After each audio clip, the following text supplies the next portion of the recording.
Méta de choc. Méta de choc. Méta de choc. Et si on se demandait pourquoi on pense ce qu'on pense? Shocking 28. La transidentité au-delà des apparences.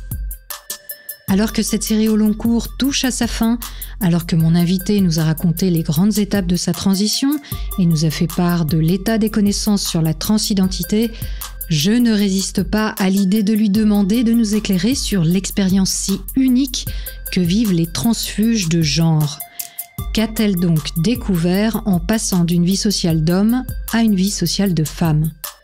Et au-delà de ça, doit-on ou peut-on abolir le genre, ses catégorisations et ses stéréotypes?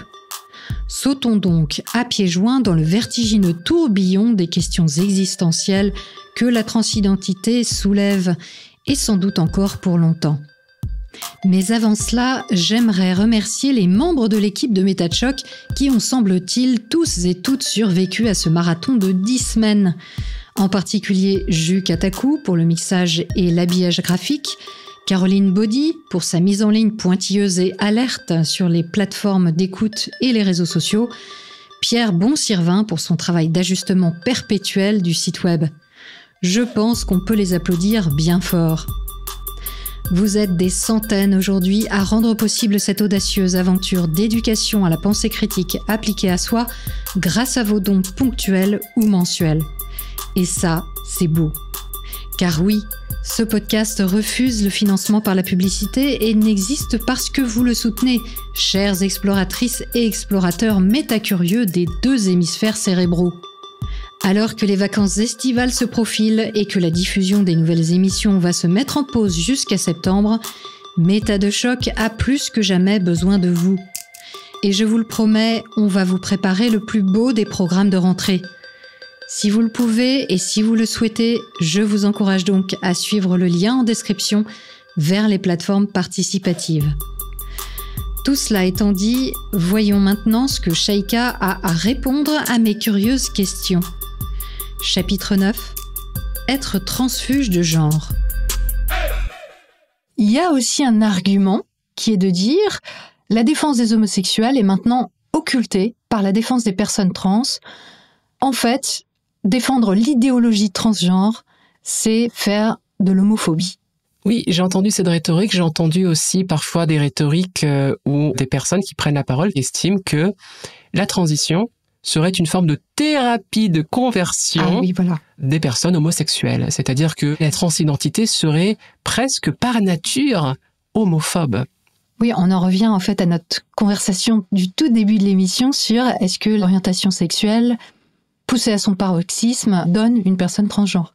C'est exactement la question. Oui, c'est l'idée. Et on avait évoqué aussi la cis-hétéronormativité, c'est-à-dire l'idée que finalement, un homme attiré par d'autres hommes, est-ce que cette personne-là ne serait pas poussée finalement à devenir hétérosexuelle en faisant une transition pour devenir une femme trans? C'est un petit peu ce genre de discours qu'on peut avoir.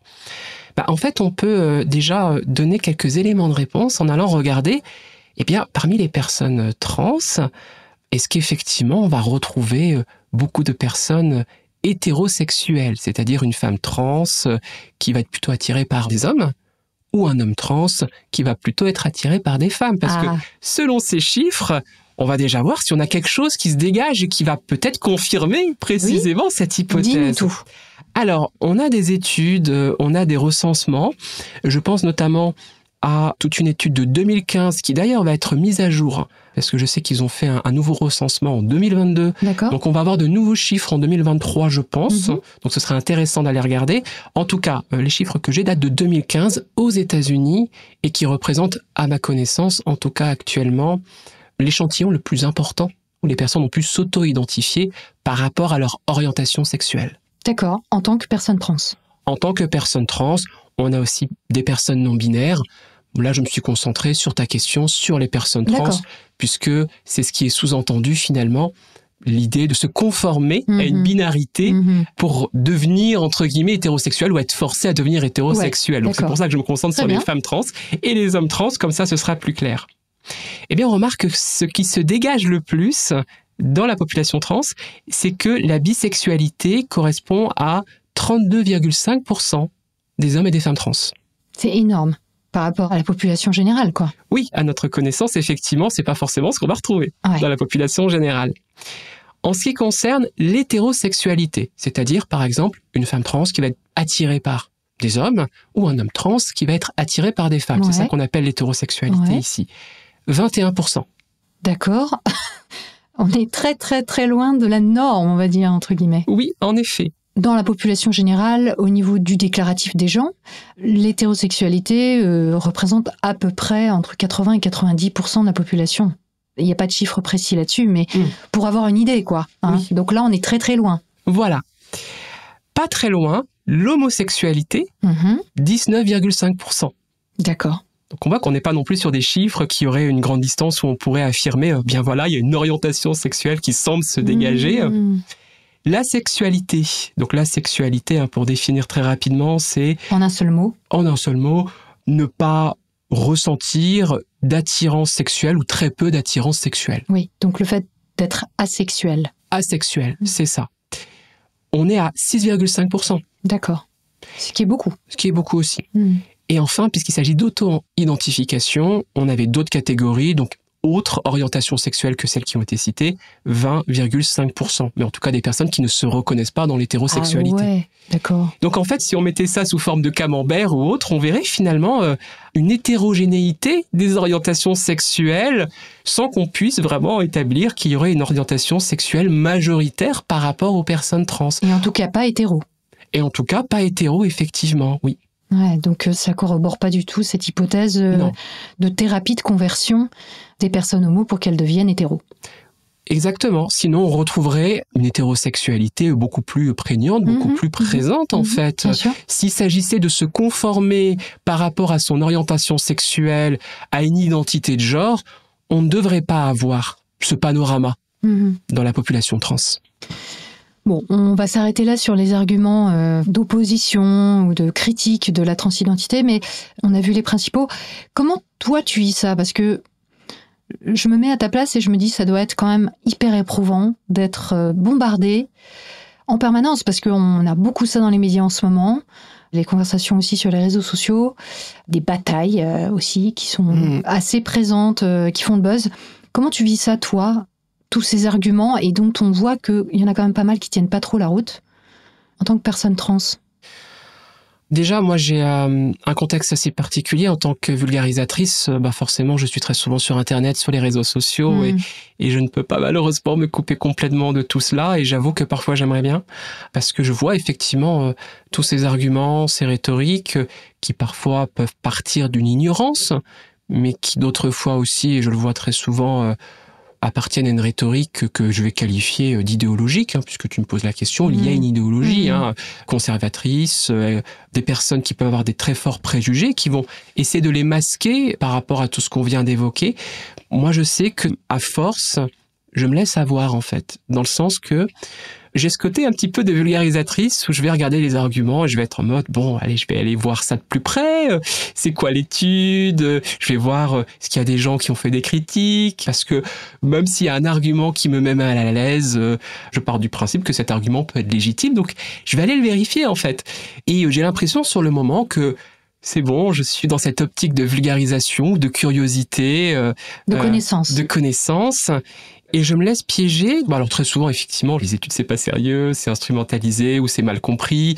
Mais ça a tendance chez moi, au bout d'un moment, et je m'en aperçois quand c'est déjà trop tard, à me mettre dans des moments où j'ai une forte anxiété qui monte. Surtout quand je vois la manière dont ça peut être repris et dont ça peut être utilisé, pas seulement contre moi, en fait, parce que c'est pas comme si je me sentais ciblé personnellement. Moi, je pense aussi à ma fille, puisque la question que tu me poses est une question personnelle. Je sais que ma fille a déjà pu être victime de ce type de discours. Parce que très souvent, on parle de la protection des mineurs, de l'enfance. Et en tant que mère aussi, je veux protéger ma fille au maximum contre tout ce qui pourrait lui porter préjudice. Et on oublie parfois qu'il y a aussi des enfants, des mineurs qui ne sont pas trans. Et je pense que ça va être de plus en plus souvent le cas aussi, qui ont des parents. L'un des parents peut être trans ou les deux parents, eh bien, ça peut porter préjudice aux enfants. Je peux citer un exemple qui nous est arrivé à moi, à ma compagne, à ma fille. C'était en fin d'année. Ma fille était invitée à une sorte de goûter Il y avait la kermesse qui avait eu juste lieu avant, donc ambiance festive, invitée chez sa meilleure amie.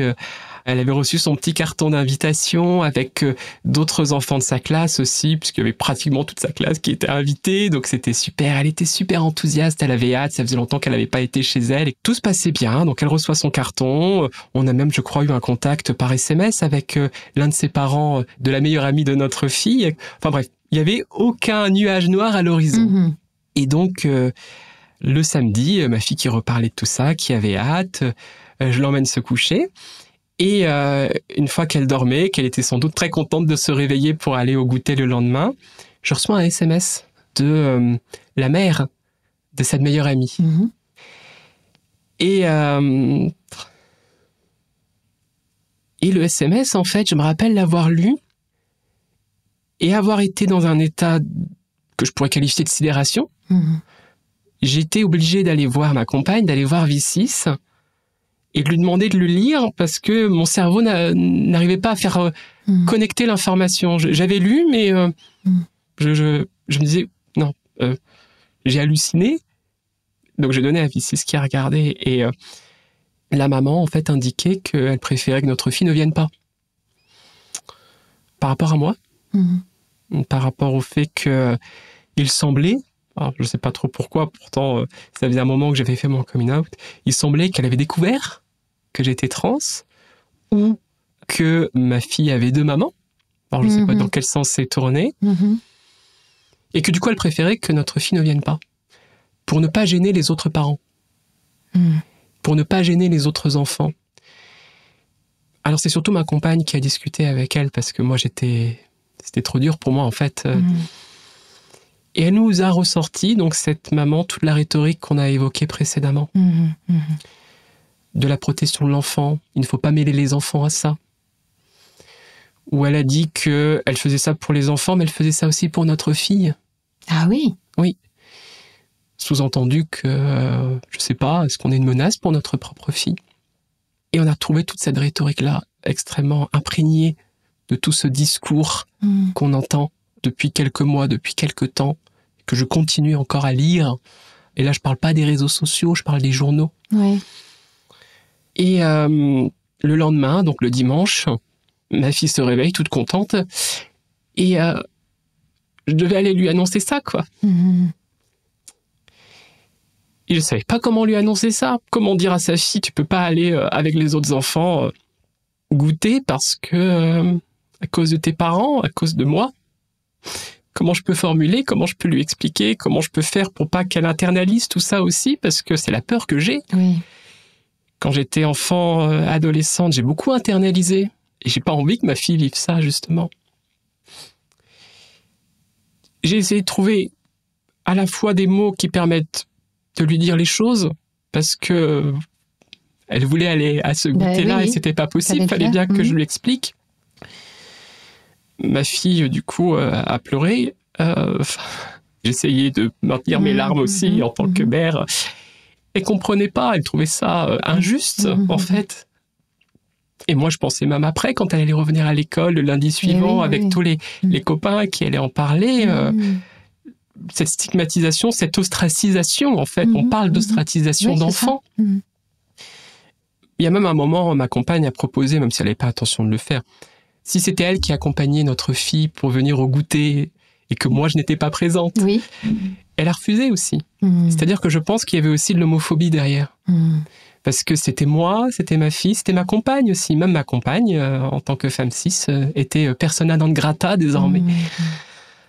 J'ai pas compris, en fait. En plus, j'ai trouvé le fait qu'elle était invitée, qu'elle ait reçu son petit carton, qu'elle était...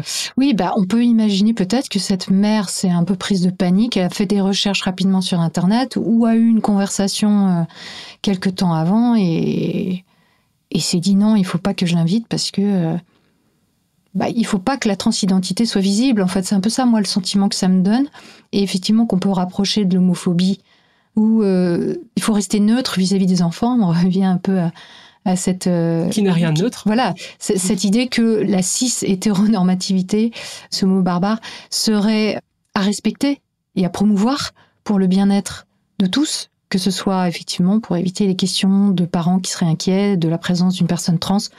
Et puis je pense que ce qui plane aussi, c'est quelque part la peur de la pédocriminalité. Enfin, il peut y avoir plein de choses. On ne sait pas exactement ce qui s'est passé dans la tête de cette personne, mais en tout cas, j'imagine bien qu'une personne qui se pose des questions et qui est un peu acculée parce qu'il y a une date, il faut prendre une décision, va vite faire des recherches sur Internet et va trouver beaucoup d'informations anxiogènes. Je peux pas savoir et affirmer pourquoi tout d'un coup, subitement. Mais j'ai quand même une hypothèse. C'est que le vendredi, la veille du message qu'elle m'a envoyé, il y a eu un article important dans un journal local d'une psychanalyste, Caroline Eliacheff. Donc toujours la même. Toujours la même, où on a retrouvé la rhétorique de la protection des enfants, voilà. etc. D'accord. C'est mes parents qui me l'ont signalé juste après, qui m'ont dit « Ah, t'as vu cet article ?» et tout. Et qui, même mes propres parents, quand ils ont lu l'article, se sont inquiétés aussi, alors qu'il n'y a pas de souci, enfin, je veux dire. Et je me suis posé la question, en fait, est-ce qu'effectivement, comme tu dis, elle a fait des recherches, ou est-ce que tout simplement, elle n'est pas tombée sur ce journal, qui est très partagé là où on est. Et très souvent, on n'anticipe pas que ça touche les personnes qui sont autour, des personnes qui ne rentrent pas dans la norme. Parfois, les proches des personnes LGBTQI+, sont touchés, discriminés, ostracisés aussi. Oui, bien sûr. J'aimerais bien qu'on le rappelle. Oui, je pense que ça rappelle aussi ce qui se passait dans les années 50 à 70 par rapport aux enfants de parents divorcés, où clairement, c'était pas le bon plan d'avoir des parents divorcés et qu'on était tout de suite mis à l'écart. Et l'enfant n'y est pour rien. Donc, c'est très problématique. Par rapport à ta vie d'aujourd'hui, toi, tu es socialement bien inséré, ça se passe bien pour toi, ta transition se passe bien, ça correspond à tes attentes. Comment tu vis les choses ? Sur tous les plans, tout se passe bien, très clairement. Je répéterai jamais assez, je me considère vraiment comme incroyablement chanceuse, en fait, là où j'en suis. Dans notre couple, les liens se sont encore plus resserrés. Dans notre famille, il n'y a absolument aucun problème. Quand je parle de la famille, je parle même de la famille élargie, bien sûr. C'est pour moi extrêmement surprenant, en fait, puisque c'est en total décalage avec tellement de craintes que j'ai pu avoir par le passé, ce qui ne doit pas pour autant donner l'impression que ce parcours-là est représentatif du parcours des personnes trans. Je le répéterai jamais assez. C'est pour ça que je me considère comme chanceuse, précisément, parce que je sais que, malheureusement, beaucoup de personnes LGBTQI+, n'ont pas pu avoir ces chances-là. Niveau juridique, je peux considérer que c'est terminé. J'ai tout fait. D'accord. Sur mon acte de naissance, il y a mon prénom, celui que j'ai aujourd'hui, de sexe féminin. D'accord. Voilà. Alors, au niveau médical, je suis sous hormonothérapie, etc. Comme je l'évoquais, j'ai fait d'autres démarches aussi. Quant à savoir, mais qu'en est-il de la question des chirurgies ou de la réassignation sexuelle ? Eh bien, j'ai pas envie d'y répondre, en fait. Je te pose même pas la question. Tu ne m'as pas posé la question et je t'en remercie, mais j'ai pas envie d'y répondre, je n'y répondrai jamais. Ça ne regarde personne d'autre. Et je pense que ça serait intéressant qu'on déconnecte aussi un petit peu les questions qu'on peut poser quand on parle de transidentité à demander la fameuse opération, si elle sera faite ou pas. Donc, je ne répondrai pas à cette question. Mais moi, évidemment, ce qui m'intéresse beaucoup et la question que je veux te poser, c'est l'expérience extraordinaire que tu fais de passer d'une vie sociale d'homme à une vie sociale de femme. C'est quoi ça ? Qu'est-ce que ça donne ? C'est quoi avoir les privilèges d'un homme ? Puisque, voilà, tu es blanche, donc tu faisais partie de la classe dominante, on va dire, socialement. En tout cas, de ce point de vue-là, pas forcément dans tous les domaines, mais de faire partie d'une classe privilégiée, on va dire, voilà, plutôt, et d'être socialement perçue comme une femme. Qu'est-ce que ça a comme répercussion ? Qu'est-ce que tu observes ? Alors, qu'est-ce que j'observe ? Il y aurait beaucoup de choses à dire et je peux qu'inviter les personnes à écouter justement, moi je parle en tant que femme trans, mais aussi les hommes trans, qui ont aussi beaucoup de choses à dire. Alors, pour donner quelques exemples, j'ai découvert que les personnes que je rencontrais avaient tendance à partir du principe que j'avais un mari. D'accord. C'est-à-dire que... Ça, c'est normal, hein. Tu tombes des nues, là. Non, mais c'est... Voilà, je veux dire, avant... lorsque j'allais par exemple discuter avec des vendeurs pour me renseigner sur certaines choses, lorsque j'avais des personnes qui font de la téléprospection qui m'appelaient, avant, lorsque j'étais perçu comme homme, jamais on m'a dit « vous pourrez voir ça avec votre femme ». On pourrait très bien imaginer voilà, que quand j'étais perçu comme homme, bon, si c'est une question de voir l'hétérosexualité comme la norme, entre guillemets, en fait, votre femme, etc., je l'ai jamais eu, ou je m'en rappelle plus en tout cas. Et là, très souvent, j'ai droit à, vous pourrez voir ça avec votre mari, dès qu'on va sur des choses un peu plus techniques, dès qu'on va sur des choses qui concernent l'aspect financier, etc. J'ai remarqué aussi au niveau de la téléprospection, où j'ai toujours eu tendance, notamment par rapport à mon travail de vulgarisatrice, sur les questions de manipulation. Je suis toujours curieuse de savoir quels sont les outils. Voilà, c'est ça. Donc je fais un petit peu de rétro-engineering en laissant parfois les personnes qui m'appellent au téléphone pour essayer de comprendre un petit peu quelles sont leurs techniques de manipulation. Potentiellement de manipulation. Je ne dis pas ou de vente. Ou de vente, voilà. Après, on n'est parfois pas très loin. Ça, c'est encore une autre question. Et par le passé, ça s'initiait toujours par la personne finalement me dit au revoir ou ça passe pas, etc. Ça se terminait comme ça. Et là, j'ai remarqué que systématiquement, quand la personne au bout du fil est persuadée que ça va pas le faire avec moi, c'est écoutez, est-ce que vous pouvez me passer votre mari? Voilà. Extraordinaire. Écoute, t'as des sacrées expériences. Moi, ça m'arrive pas, ça. Ah ouais? Comment ça se fait? C'est bizarre. Enfin, en tout cas, pour la télévente, j'ai pas eu trop ce genre d'expérience. Mais je ne suis pas étonnée, malgré tout. Et donc, j'ai répondu, vous voulez parler à ma femme? Ah. Et ça fait des bugs, parfois. Là, on parle même pas de transidentité, pour le coup. On n'est pas du tout sur ce sujet-là. Donc, j'ai pu remarquer ça. J'ai pu remarquer, alors effectivement, des choses parfois subtiles, je m'étais pas attendue, notamment dans l'espace public, sur le trottoir quand on marche.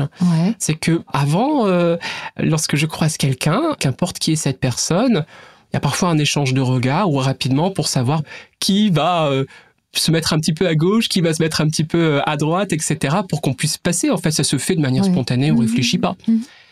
J'ai remarqué que quand il s'agit d'hommes qui arrivent en face, c'est quasiment toujours à moi de me mettre sur le côté. Désormais, c'est ça. Il n'y a plus la possibilité qu'un coup ce soit moi, un coup ce soit la personne en face. Je sais que si je ne m'écarte pas, on me fonce dessus en fait. D'accord. Ça, j'ai pu le remarquer à plusieurs reprises. Quand je fais mon footing, il m'arrive d'être interpellé aussi. Très souvent, ce qui se passe, c'est des personnes, des hommes, qui passent la vitre grande ouverte et qui me disent des choses que j'entends pas parfois et qui me crient dessus et je ne sais pas ce qu'ils disent. Je sais qu'une fois, on m'a traité de pute. D'accord. Ça, je l'ai entendu. D'autres fois, j'arrive pas à entendre parce qu'ils passent d'un coup. Et voilà. Ou d'autres fois, ça va être des choses, allez, cours, etc. Alors qu'avant, j'avais pas ça, en fait. Ça, c'est vraiment quotidien chez les femmes. C'est un vécu permanent. En fait, on sent, si je peux partager mon vécu personnel et qui corrobore le tien, on sent le regard, en fait, l'attention qui est portée sur les femmes, mais qui est une attention de jugement et de catégorisation. Quand on encourage une femme ou qu'on lui dit qu'elle est belle ou qu'on fait des remarques comme ci ou comme ça, qu'elle est mal habillée ou qu'elle est à sa place ou pas à sa place, mais on n'a pas besoin de ça, en fait. On n'a pas besoin qu'on nous dise si on est bien placé dans notre rôle ou pas, si on correspond à ce que les gens attendent. Et malheureusement, c'est quotidien. Et en tant que femme, en réalité, on internalise la chose et on est en permanence, je pense, en train d'essayer de se positionner tel que l'autre attend qu'on se positionne. Et moi, ça m'horripile les remarques qu'on peut me faire, qu'elles soient positives ou négatives. Ah, mais je te faisais un compliment. Ah, mais on peut plus rien dire, etc. Mais on n'en a rien à faire de votre avis. En fait, on n'a pas envie. Laissez-nous vivre. Ce que tu évoques là, ça me rappelle ce qu'on évoque en psychologie sociale, c'est l'ambiguïté attributionnelle. C'est-à-dire que lorsqu'on va avoir comme ça des remarques qui vont être répétées pour X raisons, donc là on parle de sexisme notamment, mais ça peut être pour toute personne minoritaire, on peut parfois aussi le prendre sur soi et finalement se remettre aussi en question lorsqu'on a telle remarque, etc. S'adapter. Alors parfois on le fait précisément pour finalement, vu que c'est quotidien, parce que si ça doit nous affecter à chaque fois, c'est pas possible. Ne plus être emmerdé. Donc soit on est dans l'indifférence, ou parfois il peut arriver aussi de le prendre sur soi en se disant, mince, qu'est-ce que j'ai fait, ou pourquoi on me dit tel truc, ou de se remettre en question, ou même si on trouve cela complètement déplacé, parce que c'est répété, ça peut mettre des injonctions, sans qu'on s'en rende compte en fait.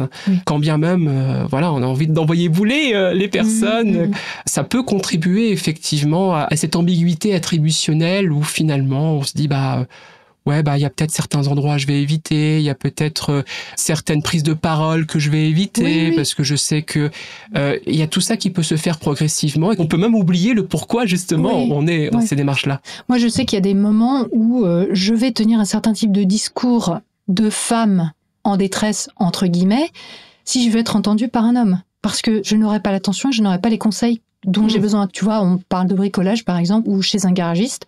Je sais que je vais me mettre dans une posture qui fait que le garagiste va m'accorder de l'attention parce qu'il va m'expliquer, moi, pauvre femme qui n'y connais rien.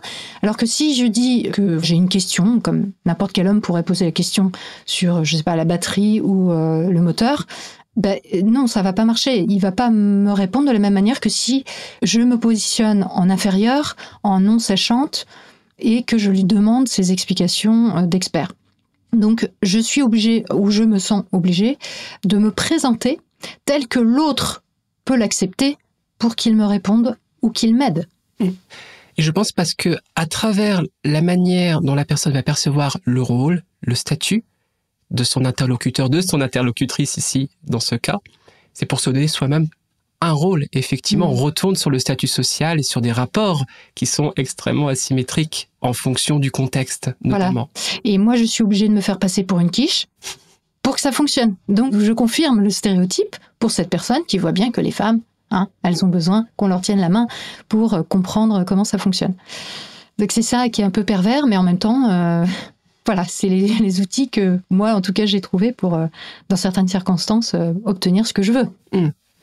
Et dans le sens inverse, pour avoir discuté avec des hommes trans, ils peuvent témoigner de choses similaires, mais de manière inverse, notamment la tranquillité soudaine qu'il peut y avoir lorsqu'ils marchent dans la rue, notamment. Ouais. Ils accèdent aux privilèges. Voilà. Ils accèdent à la tranquillité d'esprit. Est-ce que c'est excitant pour toi d'avoir accès à ces informations ? De tout à coup appartenir au monde des femmes et de voir les choses, même si quelque part c'est une descente dans le statut social que de devenir femme socialement. Est-ce qu'il y a quelque chose d'excitant à cette découverte ? Oui, parce que je suis curieuse et en tant que vulgarisatrice, effectivement, d'observer tout cela. Parfois, je me mets dans des positions où je suis pas en mode comme si je subissais lorsque je vois ces différences, mais parfois je reste et j'essaie d'observer jusqu'au bout en fait ce qui se passe, parce que oui, il y a un côté étonnant, pas dans le sens que je n'avais pas connaissance, pas dans le sens que je ne le savais pas. Oui, tu sais que le sexisme existe. Bien sûr, mais il y a sacrément une différence entre le savoir et le vivre, très clairement. Et ce sont des expériences que les personnes trans non-binaires peuvent témoigner, mais aussi que des personnes cis, des personnes non trans peuvent aussi expérimenter si elles le souhaitent. Il y a un exercice que je peux vous proposer. Allons-y. Que j'ai moi-même pu faire, surtout au début de ma transition, parce que je suis beaucoup sur les réseaux sociaux, sur certains forums, et parfois je discute sur des sujets politiques ou autres avec des désaccords, par exemple. Et j'ai remarqué qu'avant, quand il y avait des désaccords, il y avait une sorte de lutte d'arguments, contre-arguments, etc. Des choses classiques, parfois ça pouvait être virulent, enfin bref, voilà. Et à partir du moment où, très tôt au début de ma transition, quand je suis reparti sur ces espaces et que j'étais cette fois-ci genrée, présentée comme une femme, où là, pour le coup, la question du passing ne se posait même pas, puisqu'on est sur des avatars, on est dans le virtuel, eh bien, j'ai été vraiment frappée tout de suite, dès le départ, d'un mode de communication qui n'avait strictement plus rien à voir, où très souvent on me rappelait mon sexe, où très souvent on me disait madame avant, au démarrage d'une phrase. Et je pense que si vous écoutez d'ailleurs dans des interviews, etc., on va avoir un monsieur qui va être fait, mais lorsqu'il va y avoir des disputes ou des désaccords, vous n'allez pas avoir un monsieur. Ça arrive, on est d'accord, mais c'est déjà plus rare. Par contre, écoutez, madame, ça, c'est quelque chose qu'on entend davantage. Comme s'il fallait repréciser à la personne... Et oui, vous êtes une femme. Tu es une femme. Donc ça, je l'entends très souvent. Et la parole, finalement, ou ma parole, n'est même plus motif ou légitime à être contre-argumentée. On me rejette sur le sexe en tant que femme et... il y a un côté extrêmement méprisant, et parfois j'ai droit à du sexisme, j'ai droit à du bichette, ce genre de choses, etc. Ma petite bichette, il va falloir que tu te ressaisisses. C'est ça. Que tu te calmes. Oui, ou alors à des explications, comme tu l'évoquais, d'apprendre des choses, voilà.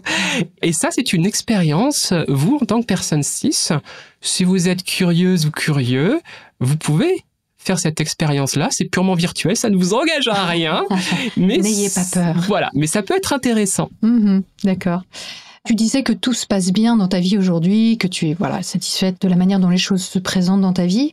Est-ce que tu as quelquefois eu quand même des coups de massue, des choses auxquelles tu t'attendais plus et qui te sont arrivées? Ou est-ce que tu anticipes le fait que les choses puissent peut-être ne pas forcément être toujours roses? Est-ce qu'il y a des choses que tu appréhendes encore aujourd'hui?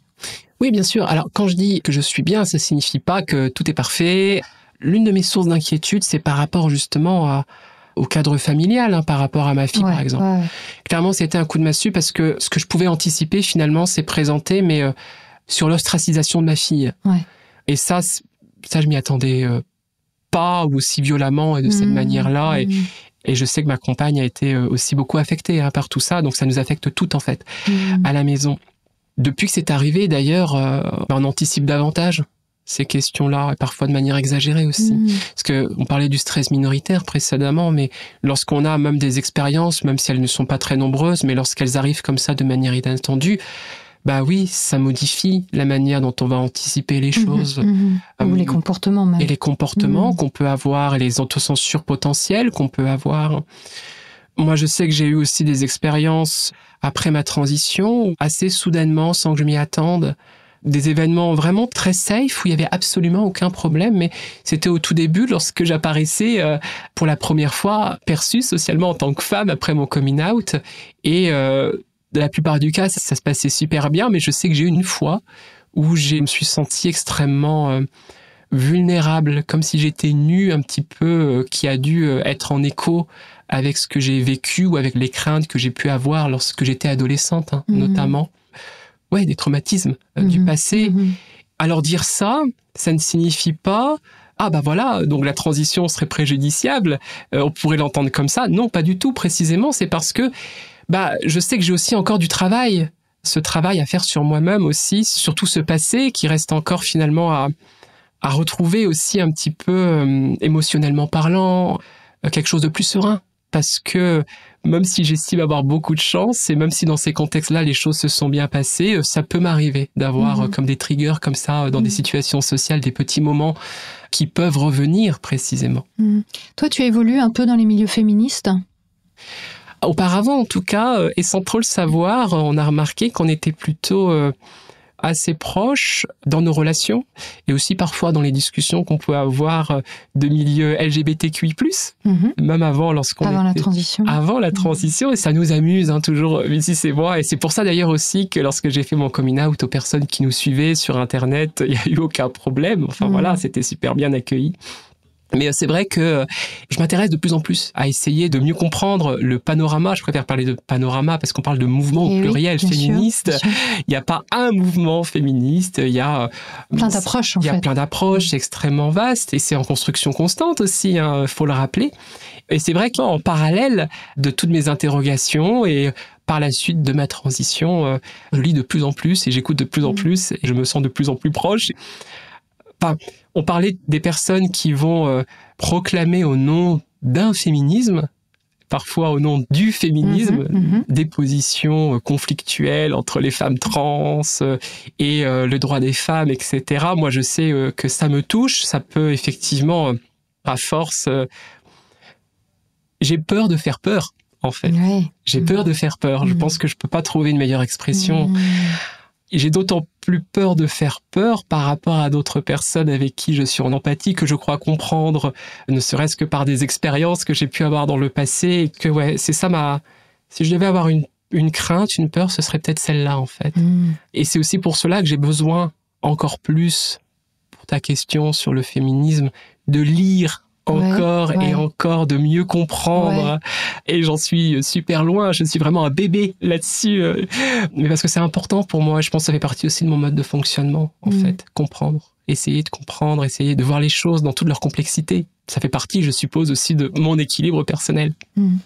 Et ma question, c'était aussi, est-ce que les féministes que tu connais, ou peut-être si tu as assisté à des réunions féministes, tu t'es engagé peut-être un peu sur certains plans, je ne sais pas, est-ce que tu as vu une hostilité sur le terrain, on va dire, face à ta transidentité ? Non.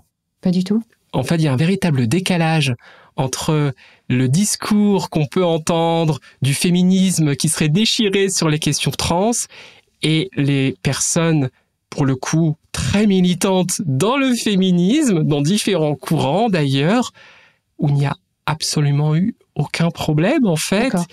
Et t'as pas dit que t'étais un homme infiltré? Bah non, jamais. D'accord. En fait, très clairement, en France, quand on parle justement de féminisme sur l'hostilité par rapport aux personnes trans, c'est extrêmement minoritaire. Et il y a même d'ailleurs, parmi les personnes féministes hostiles aux personnes trans, ce sont même d'elles-mêmes détachées du féminisme, notamment je pense aux féministes, c'est-à-dire... C'est un courant là tout nouveau. C'est un courant tout nouveau, voilà. Elles ont sorti un manifeste il y a quelques mois que vous pouvez aller lire. Je pense que vous n'avez pas trop besoin d'avoir des outils préalables pour comprendre que c'est particulier. Je laisserai chacune et chacun juger. Et qui, pour le coup, se mettent en opposition avec ce qu'elles appellent un féminisme orwellien, c'est-à-dire... Ah oui. tous les courants féministes qui ne seraient pas hostiles, comme elle, à la transidentité, finalement. Donc, c'est orwellien d'être OK avec la transidentité. Semble-t-il. C'est leur propos. D'accord. À elle, donc je leur laisse ce propos-là, effectivement. Big Brother is watching us. C'est ça.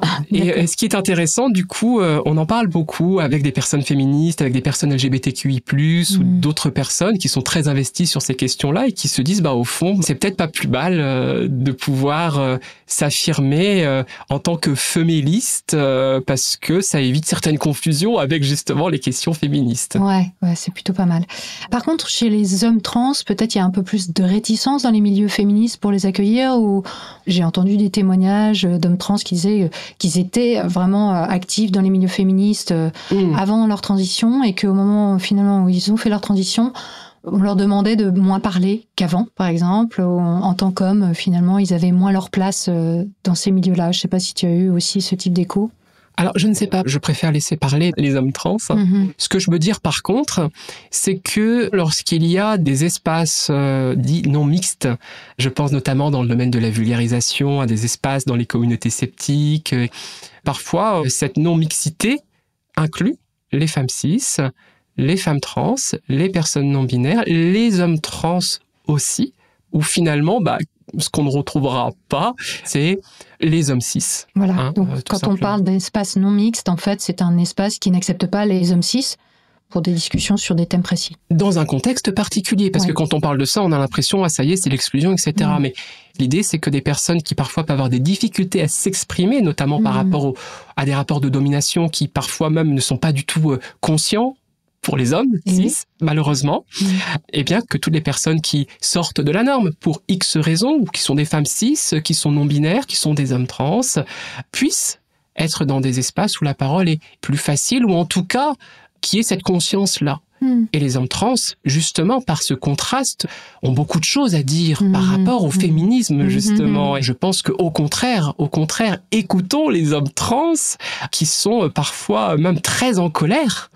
Les hommes trans avec qui je discute sont en colère parce que tout d'un coup, ils se disent il y avait plein de choses que je considérais comme étant normales auparavant lorsque j'étais socialement perçue comme une femme.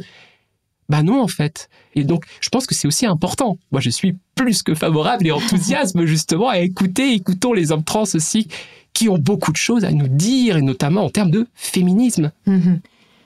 Et justement, la porte qu'ouvrent les personnes transgenres en ayant accès à une vie sociale qui diffère de celle qu'ils avaient avant la transition, mène peut-être à la question, peut-on abolir le genre ou devrait-on abolir les questions de genre ? Déjà, quand on parle d'abolition de genre, on parle de quoi en fait ? Puisque très souvent, la question qui peut être derrière le genre, c'est les rapports de domination, le statut social, les stéréotypes. Voilà. Tendre vers de la souplesse, de la fluidité, oui, allons-y à fond. Je crois que ça ne peut que être bénéfique pour tout le monde.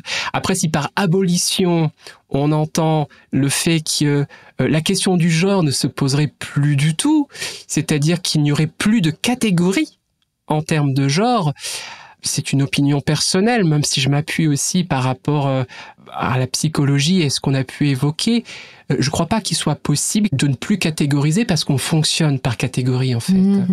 On peut changer les catégories, on peut ouvrir les catégories, on peut... Assouplir. Je pense en fait qu'on peut décloisonner le genre.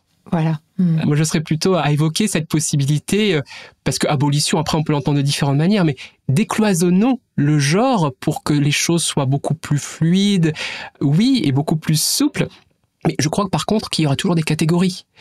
Et que ce soit en psychologie, que ce soit en sociologie, notamment Emmanuel Bobatti qui en parle notamment, il y aura toujours une plasticité dans les rapports de domination quand on va parler de statut social. On le voit dans l'histoire, ça a évolué. Voilà, ça change, c'est en mutation et on peut faire en sorte de transformer et ça prend du temps. Mais je crois qu'il y aura toujours des catégories et en fait la question de l'abolition des décloisonnements du genre touche finalement à d'autres groupes sociaux en fonction de sa couleur de peau, des personnes asiatiques, des personnes noires, etc. De la manière dont on est perçu aussi, indépendamment du genre, tout cela va rentrer finalement dans la question du statut social et des rapports de domination où je pense que on aura toujours à s'interroger sur les rapports de domination quand bien même les catégories vont se déplacer et pourquoi pas vont exploser. Et s'entremêlent aussi, c'est ça qu'on oublie, parce que je veux dire, il y a tout un tas d'autres facteurs, et notamment effectivement la couleur de peau.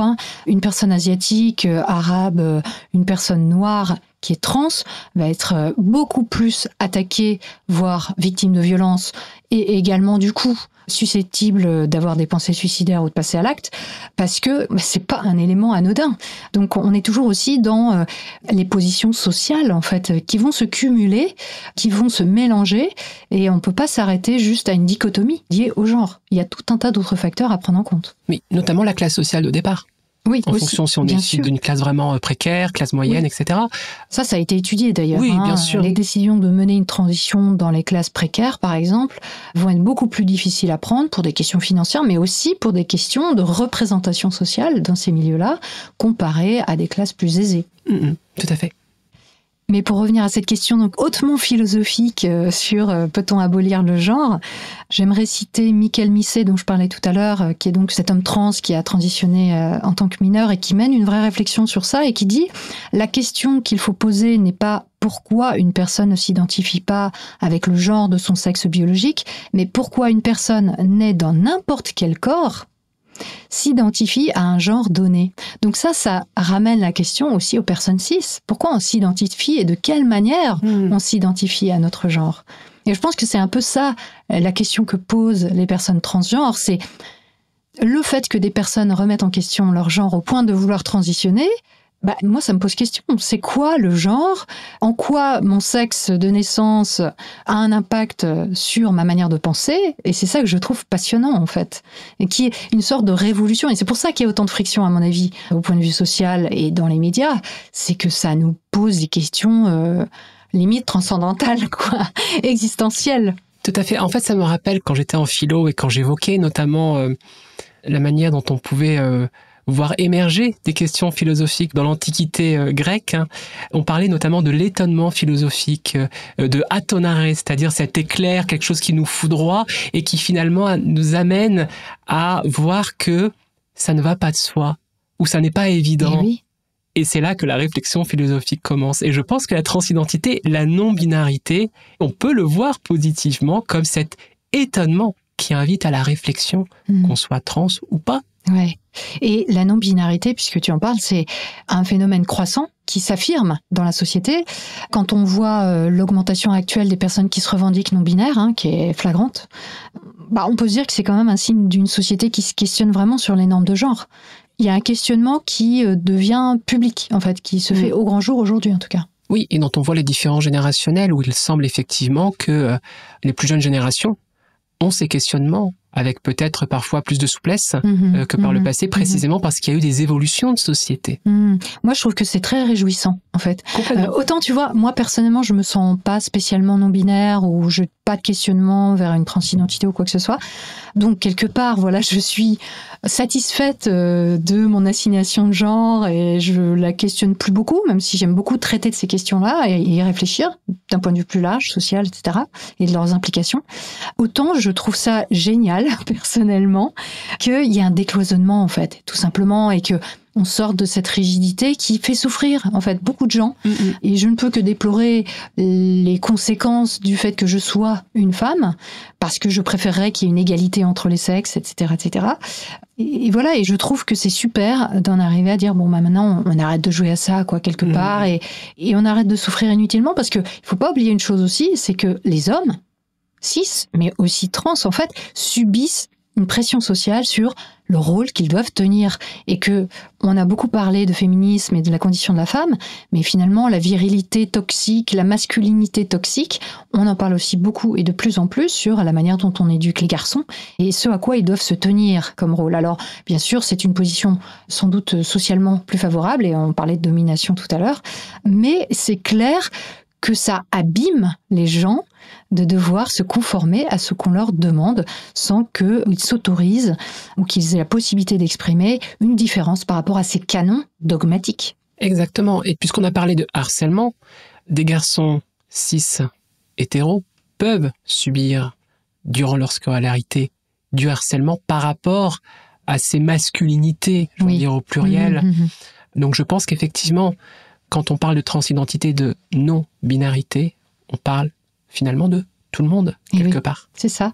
C'est l'occasion pour tout un chacun de réfléchir à sa condition humaine, de voir ce qui lui convient ou ce qui lui convient pas, et tout ce qui pourrait être intéressant de questionner ou de changer pour soi-même, en fait, dans sa vision de soi-même et dans la manière dont on manifeste les choses socialement. J'aimerais qu'on termine cette émission par un petit guide des bonnes pratiques pour les personnes qui côtoient des personnes trans. Est-ce que tu aurais des conseils à donner sur les attitudes à avoir, le vocabulaire employé, parce qu'on a vu que le vocabulaire a une part importante dans tout ça. Employer le bon vocabulaire, entre guillemets, c'est aussi signifier le respect vis-à-vis de ces personnes. Oui, et le soutien qu'on leur donne aussi. Alors je vais donner quelques conseils, il y en aura beaucoup d'autres, mais je vous donnerai des références, vous inquiétez pas. Bon, déjà, je pense que l'une des bases, c'est de respecter les pronoms de la personne, tout simplement. Donc, si la personne dit qu'elle veut se faire appeler il, elle... C'est ça, il n'y a pas à le questionner. Il n'y a pas à le questionner. Il n'y a pas forcément non plus à attendre que ce soit précisé. Parfois, on le devine tout simplement, de la manière dont une personne va s'exprimer quand on l'écoute. Il suffit de l'écouter un petit peu et parfois, on sait quel pronom on va devoir utiliser. Si la personne se genre au masculin, évidemment ne pas lui répondre en la genrant au féminin. Voilà. Parfois, il y a des indices, je pense notamment sur les réseaux sociaux, des personnes qui mettent, et pas que des personnes trans et non-binaires, des personnes cis aussi, qui mettent les pronoms. C'est pas une injonction, en fait. C'est tout simplement de pas mettre mal à l'aise les personnes quand les personnes vont se demander comment je vais interagir avec tel ou tel individu, par exemple. Oui, surtout que sur les réseaux sociaux, il y a le côté virtuel qui fait que c'est pas toujours clair à qui on s'adresse. Tout à fait. Et si vous avez vraiment besoin de poser la question, il y a certaines formulations qu'on peut avoir.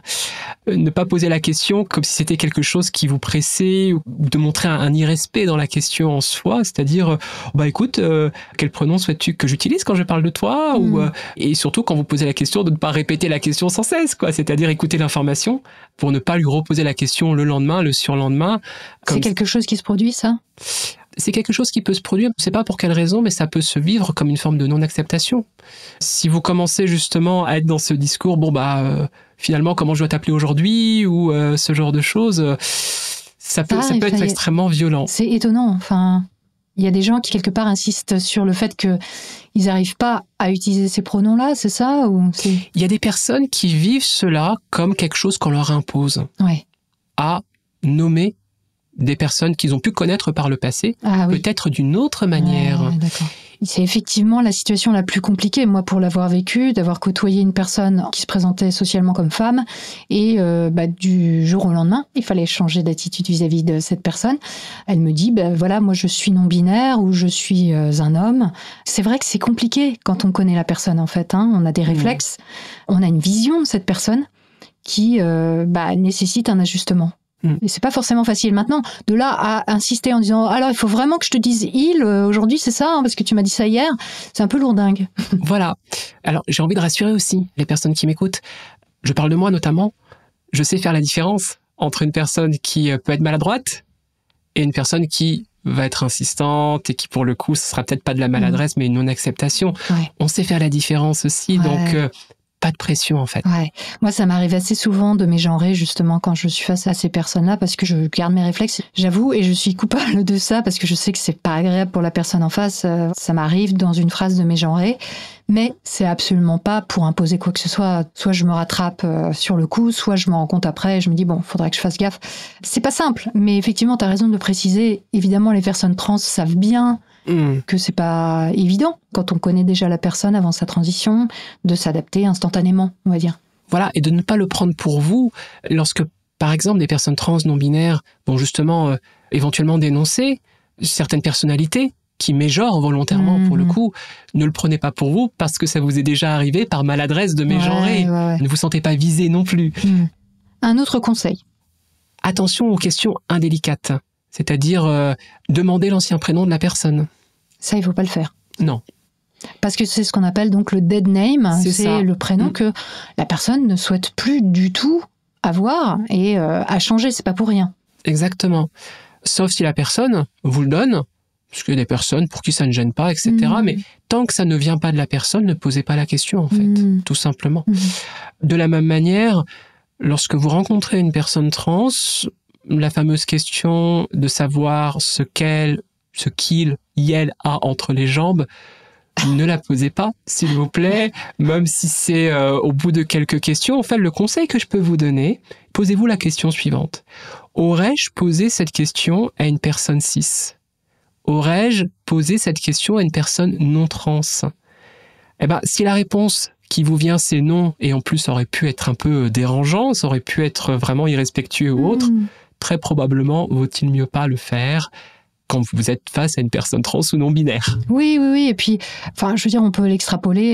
Est-ce qu'on demande à une femme si elle est ménopausée parce qu'elle a autour de 50 ans quand on l'aborde ? Ou est-ce qu'on demande à un homme s'il a des problèmes de prostate ? Enfin, je veux dire, ça ne nous regarde pas. Et voilà. Alors, évidemment, on peut bien soupçonner que ce type de question vient du fait qu'on a besoin de, justement, effacer, de diminuer l'ambiguïté, cette fameuse notion-là où on a toujours un peu besoin de mettre les gens dans des cases, etc. Mais encore une fois, opération des parties génitales ou pas, c'est pas ça qui détermine si une personne est trans. Et je pense qu'on l'a déjà suffisamment expliqué. Donc il faut un peu oublier ça et surtout respecter la personne en face. C'est ça. Éviter ce genre de propos qui est complètement déplacé, quoi. Et si vous avez besoin d'informations, vous pouvez tout à fait y avoir accès sans le demander à la personne. On a tout ce qu'il faut sur Internet, etc. Oui, information plus générale. De la formation plus générale, vous n'êtes pas obligé de mettre ça sous le poids de la personne. Bien sûr. Autre conseil que je peux donner aussi, alors là ça va dépendre des personnes trans et non-binaires, mais c'est mon cas notamment, on parle de son passé selon son genre vécu, réel, présent. Moi je parle de moi au féminin. Toutes les personnes trans ne le font pas, mais très souvent c'est ce que moi j'entends. Et c'est important aussi que vous puissiez le respecter. C'est-à-dire qu'au détour d'une conversation, il y a par exemple une formule qu'il vaut mieux éviter, même si vous parlez de quelqu'un au passé il y a 10 ans avant sa transition. Ah bah je me rappelle quand tu étais un homme, quand tu t'appelais un tel, etc. Est-ce que c'est vraiment utile, en fait ? Vous voyez, déjà, c'est une information qui n'est pas utile, mais si la personne se genre elle-même, une femme trans, par exemple, qui va se genrer au féminin, il vaut mieux éviter, en fait. Et il vaut mieux aussi écouter. En fait, quand vous ne savez pas, écoutez la personne. Écoutez comment la personne parle d'elle-même. Et là, vous allez avoir déjà des indices de la manière dont vous allez pouvoir communiquer avec cette personne et interagir sans qu'il y ait de problème. Un autre conseil encore, et ça j'ai remarqué que c'est plus de l'ordre de la maladresse, c'est que parfois on veut faire plaisir à une personne trans et lui dire des choses un peu valorisantes qui en fait peuvent être extrêmement violentes, du style « Oh bah dis donc, c'est fou, qu'est-ce que tu ressembles à une vraie femme ?» Quel compliment. Quel compliment, ou de trop insister là-dessus. Donc je sais qu'il y a beaucoup de maladresse, mais c'est à éviter. Dernier conseil aussi que je peux donner, il y en a encore beaucoup d'autres, ne pas réduire la personne à sa transidentité. C'est important, en fait. Peut-être que la personne, surtout au début de sa transition, quand on parle des personnes binaires, vont beaucoup parler de transidentité. Ce qui est normal. Mais la personne que vous avez en face, c'est pas une personne trans, point. Moi, personnellement, si on me demandait de me présenter indépendamment du sujet qui est le nôtre en termes de transidentité, moi, je me présente par rapport à mes activités. Je suis vulgarisatrice. Je vais parler de ma famille, je vais parler de ce que je pense, mais je vais pas dire à la question qui es-tu, je vais pas dire je suis une femme trans et je vais pas mettre un point derrière et voilà, on n'en parle plus. Et j'aimerais bien aussi qu'on ne soit pas réduite de la même manière, de ne pas réduire une femme au fait qu'elle est une femme. En fait, c'est exactement la même chose. Donc je pense qu'il faut faire attention. Pour tous les autres conseils, je peux que vous conseiller ce qu'on appelle Wikitrans. On pourra mettre la source. C'est un site web? C'est un site sous forme de wiki qui répond à beaucoup de questions, à la fois pour les personnes trans, mais aussi pour les proches. Et vous avez des guides, notamment pour les parents, pour les proches, etc. Je pense que ça peut être intéressant à consulter pour avoir plein de conseils et beaucoup plus que ceux que je viens de donner. D'accord. Moi, je voudrais juste revenir sur des choses que j'ai pu noter. On parlait de la transsexualité. C'est un terme qu'il vaut mieux éviter d'utiliser de prime abord, sauf si la personne en face l'utilise pour elle-même. On préfère le terme de transidentité, de personne transgenre ou de personne trans, comme tu disais. Il y a aussi les termes qu'on utilise de moins en moins. F2M, donc female to male, ou M2F, male to female, une appellation qu'on commence à abandonner au profit de femmes trans ou hommes trans plutôt. Parce que M2F ou F2M, c'est signifier que la personne est devenue femme ou est devenue homme. Et donc, il y a ce côté-là qui est un peu péjoratif. Et puis, il y a 2 mots de vocabulaire qu'on entend dans le milieu trans et qui peuvent paraître un peu étranges. Et j'aurais bien aimé que tu nous en donnes la définition. C'est le mot adelph et le mot egg. Qu'est-ce que c'est que ces 2 mots? Alors les adelphes, ce sont nos frères et nos sœurs, pour aller très vite. Des personnes tout simplement qui peuvent avoir des expériences communes parce qu'elles sont trans, parce qu'elles sont non-binaires, etc. Donc on peut utiliser effectivement ce mot-là, un petit peu comme on pourrait utiliser à mes sœurs, à mes frères, voilà. Donc en un seul mot, on désigne les frères et les sœurs. C'est comme en anglais le mot siblings, qui est un terme générique pour frère ou sœur. C'est ça. Et le mot egg, j'aime beaucoup ce mot-là en fait, qui veut dire œuf, désigne très souvent les personnes qui sont encore dans leur coquille, qui ne sont pas sorties, c'est-à-dire parfois des personnes trans, non-binaires d'ailleurs, qui peuvent être en interrogation, ou parfois, ça peut être aussi la petite blague, lorsqu'on écoute quelqu'un discuter qui ne se considère pas comme trans ou non-binaire, mais qui a tout un discours qui semble qu'en fait, elle s'interroge peut-être sur son genre, ou elle assume pas certaines choses. Ou elle s'en rend pas compte. Ou elle ne s'en rend pas compte, et généralement, on laisse la personne qui va peut-être s'en rendre compte plus tard, ou peut-être pas, elle fait son chemin là-dessus, voilà. C'est peut-être un poussin qui va... la coquille va peut-être se casser un jour, ou peut-être pas, ou pas là. Mais ce sont des petits thèmes comme ça, et que je trouve assez amusants. D'accord. On passe à la minute stupide ? Allons-y. La minute stupide. La minute stupide. Shaika, quelle est la chose la plus stupide que tu aies faite de toute ta vie ? Alors, c'est sans doute pas la chose la plus stupide, mais c'est en tout cas cette anecdote qui me revient. C'était il y a quelques années. Ma fille devait se faire opérer pour quelque chose de tout à fait anodin, comme beaucoup d'enfants de son âge, donc pas de souci, et ça passait par une anesthésie. Je crois que c'était la première fois qu'elle allait à l'hôpital, donc je pouvais stresser un petit peu, comme n'importe quel parent.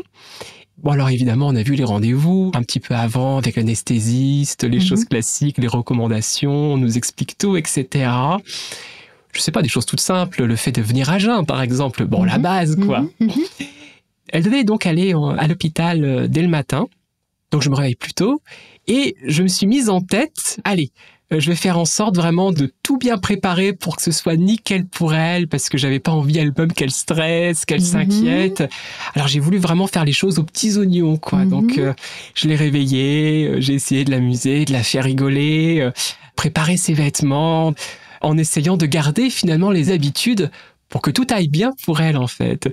Et donc, je commence de manière automatique, comme ça, à tout préparer. Je commence à lui préparer son petit déjeuner, etc. Et une fois qu'elle est sortie des toilettes, elle voit son petit déjeuner qui est là. Elle ne s'interroge pas plus que ça. Je la vois qui commence à boire son yaourt à boire. Et là, je me revois en train de la voir boire son yaourt à boire. Et là, je me dis... Oh non. Zut.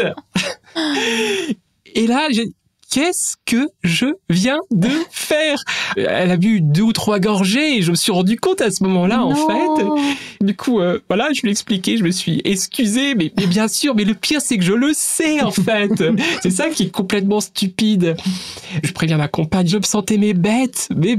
En plus, moi qui voulais faire en sorte que tout se passe bien, bon. Et du coup, je me rappelle, après, la première chose, discuter dès qu'on arrive à l'hôpital. Oui. J'ai fait une bêtise, Bon, alors, il n'y a pas eu de drame, finalement, dans le sens que l'opération était décalée de quelques heures. Ah, quand même. J'étais tellement désolée pour ma fille. Voilà. Ça lui a mis un peu plus de pression, du coup, peut-être. Alors non, ça ne lui a pas mis beaucoup plus de pression parce qu'elle était extrêmement courageuse. Il n'y a pas eu de soucis en fait.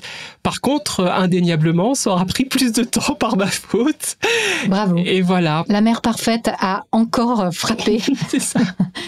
Mais non, mais je pense qu'avec le recul, j'avais tellement envie qu'elle ne stresse pas elle-même que c'est moi qui stressais et qui, en mode automatique, ai fait ça, quoi. Ouais. Voilà. Mais je me suis vraiment sentie bête. Merci, Sheikha. Merci à toi.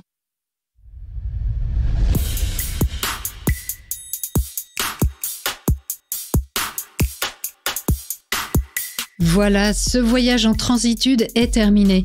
Trop court, diront certaines et certains. Je vous souhaite à tous et toutes un été rassérénant et plein d'interrogations nouvelles. Et ne croyez pas que je vous abandonne, vous pourrez retrouver votre dose régulière de poil à gratter sur les réseaux sociaux de MétaChoc, Facebook, Twitter, Instagram et LinkedIn. Et une newsletter spéciale cahier de vacances est prévue en juillet pour vous permettre de réviser vos classiques et stimuler vos neurones, les doigts de pied en éventail ou pas. Pour s'inscrire, direction le site metadechoc.fr/newsletter. On se retrouve donc à la rentrée de septembre. D'ici là, prenez le temps d'observer la manière dont vous pensez et de la questionner. Mais vraiment, hein. Vous n'imaginez pas ce que vous pensez.